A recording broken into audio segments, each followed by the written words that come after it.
ప్రస్తుతం మనం జూబ్లీహిల్స్ కాన్స్టిట్యున్సీ పరిధిలో అయితే ఉన్నాం. సోమాజిగూడ డివిజన్లో ఉన్నాం. ఇక్కడ మొత్తం ప్రచారం కూడా జోరుగా సాగుతుంది. మనతో పాటు మాట్లాడడానికి పోతున్న ప్రమోద్ కుమార్ గారు ఉన్నారు, టీపీసీసీ జనరల్ సెక్రటరీ. సో మాట్లాడదాం ఎట్లా ప్రచారం జరుగుతుందని ఏంటి అని. సార్ నమస్తే సార్. నమస్కారం అన్న. సో ఎట్లా జరుగుతుంది సార్ ప్రచారం? బ్రహ్మాండంగా జరుగుతుంది. నవీన్ యాదవ్కు కాంగ్రెస్ ప్రభుత్వం చేస్తున్న పథకాలు స్లమ్ ఏరియాలో ప్రజలు చాలా స్పందనిస్తూ ఉన్నారు. ముఖ్యంగా ఈ సోమాజిగూడ డివిజన్లో మన భువనగిరి పార్లమెంట్ సభ్యులు చామల కిరణ్ కుమార్ రెడ్డి గారికి 7 బూతులు ఇచ్చారు. 7 బూతుల్లో మేమందరం కూడా ఇక్కడికి వారి తరఫున వచ్చి మాది 282 బూతులో దాదాపు 960 ఓట్లు ఉన్నాయి. మేము ఓటర్ మ్యాపింగ్ చేసుకొని డోర్ టు డోర్ క్యాంపెయినింగ్ చేస్తూ ఉన్నాం.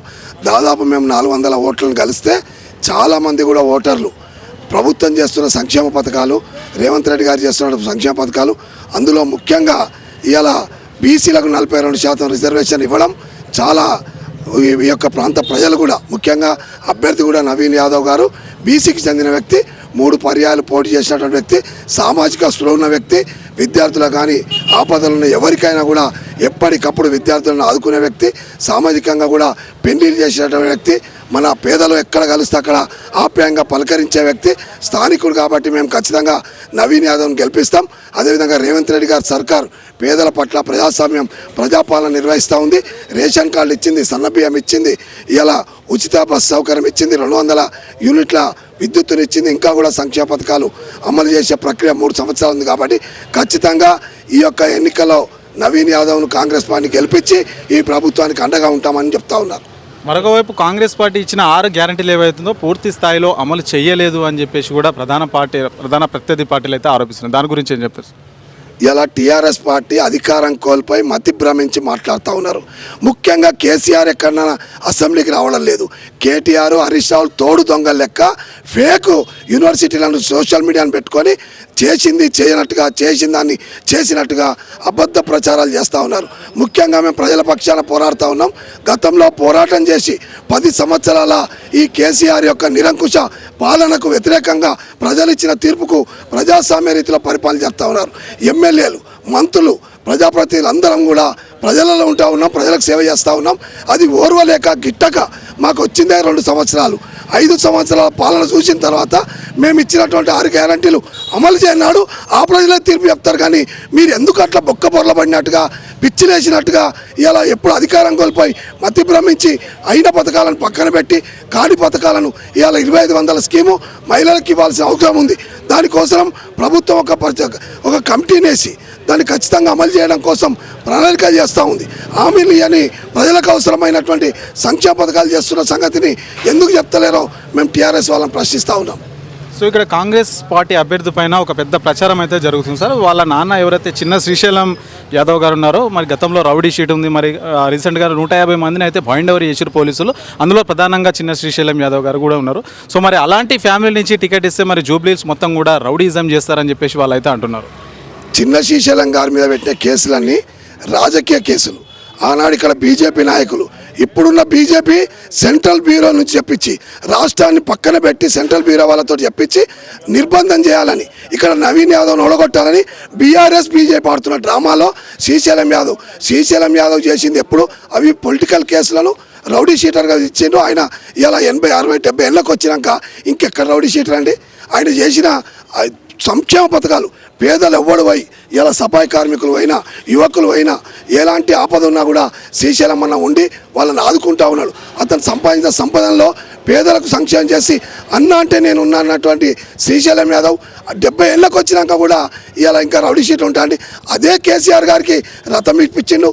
తెలంగాణ మీద ఉద్యమం చేయాలని అందరం పార్టీలకు రహితంగా కేసీఆర్ ఉద్యమం చేస్తుండని శ్రీశైలం అన్న ఆయన రౌడీ షీటర్ కనబడలేదా?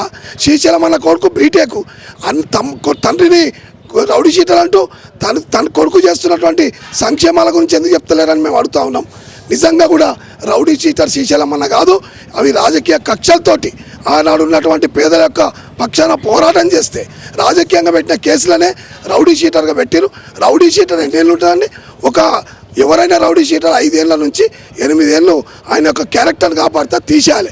ప్రభుత్వం తీయక ఎన్నికలు రాగానే ముఖ్యంగా ఇక్కడ మా రాష్ట్ర ప్రభుత్వంలో అధికారులకు తెలియకుండా సెంట్రల్ వాళ్ళు ఇన్వాల్వ్ అయ్యి మా కార్యకర్తలను, మమ్మల్ని కూడా చాలా ఇబ్బందులు పెడతా ఉన్నారు. ఇదంతా బీజేపీ బీఆర్ఎస్ ఆడుతున్న డ్రామా. ఖచ్చితంగా శ్రీశైలం యాదవ్ కొడుకు నవీన్ యాదవ్ పేదల పక్షాల పోరాడుతులు, రేవంత్ రెడ్డి గారు కూడా ప్రజాపాలన నిర్వహిస్తులు, ఖచ్చితంగా గెలుస్తాడు, గెలిపిస్తామని ప్రజలు చెప్తా ఉన్నారు. సార్ ఇంకో క్వశ్చన్ ఏంటంటే రీసెంట్గా అజారుద్దీన్ గారిని అయితే మంత్రివర్గంలో తీసుకున్నారు. జూబ్లీహిల్స్ ఉప ఎన్నిక జరుగుతున్నప్పుడు సో ఎందుకు తీసుకోవాల్సింది? ఇక్కడ ముస్లిం మైనార్టీ ఓట్లను వాళ్ళని మభ్యపెట్టడానికి అతన్ని మంత్రివర్గంలోకి తీసుకుంటున్నారని చెప్పేసి కూడా వాళ్ళు ఆరోపిస్తున్నారు. ఏం చెప్తారు సార్? అజారుద్దీన్ గారు నిజంగా ఇక్కడ నుంచి ఓడిపోయిన అభ్యర్థి. ఆయన ఓడిపోలే. ఆనాడు కూడా బీజేపీ బీఆర్ఎస్ మ్యాచ్ ఫిక్సింగ్ అయి అజారుద్దీన్ ఓడగొట్టారు. అక్కడ కూడా బీఆర్ఎస్కు బీజేపీ లోపాయకారికంగా మద్దతు చేసింది. ఇలా అజారుద్దీన్ గారి కోసం ఇలా మైనార్టీ మిత్రులందరూ కూడా ఈ ప్రాంతంలో మా ముఖ్యమంత్రి గారు ఆనాడు అజార్బాయిని గెలిపిస్తే మంత్రిని చేస్తారన్నాడు.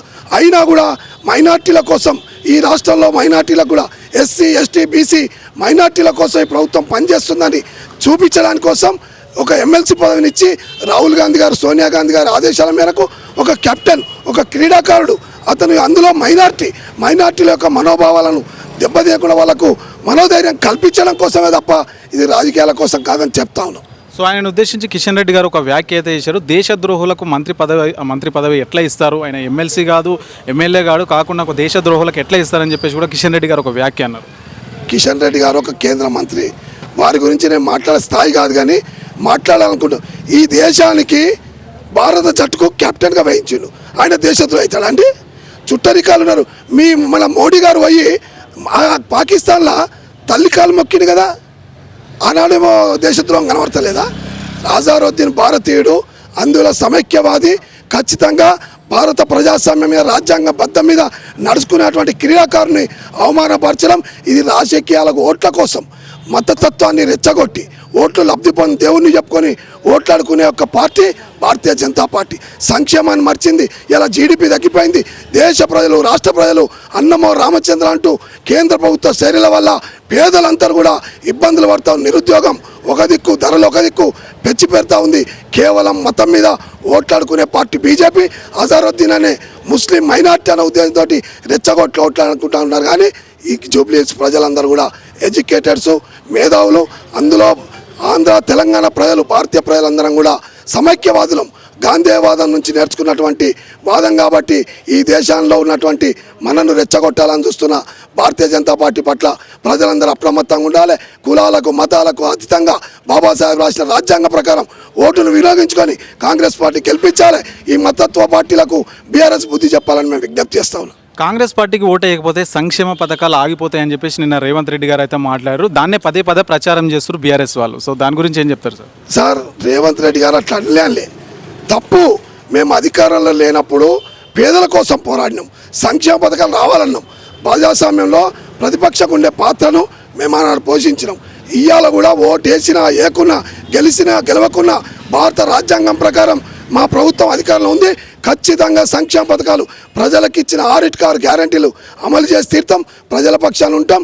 ఖచ్చితంగా సంక్షేమ పథకాలు ఓట్ల కోసం మా ముఖ్యమంత్రి గారు మాట్లాడలే. ఇప్పుడే చెప్పాను కదా, ఫేక్ యూనివర్సిటీని బీజేపీ ఫేక్ యూనివర్సిటీ తోటి మన కేటీఆర్ ఒక కొంతమందిని పెట్టుకొని, పే వర్కర్లను పెట్టుకొని సోషల్ మీడియాలో తప్పుడు ప్రచారాలు చేస్తూ ఉండు. రాజ్యాంగం, ప్రజాపాలన, రాజ్యాంగ పరిస్థితుల్లో ఎమ్మెల్యేల గౌరవం, మంత్రుల గౌరవం, ముఖ్యమంత్రి ఉండవలసిన బాధ్యతాయుతంగా ఆయన వ్యవహరిస్తూ ఉన్నాడు. ప్రజాపాలన నిర్వహిస్తున్నాడు.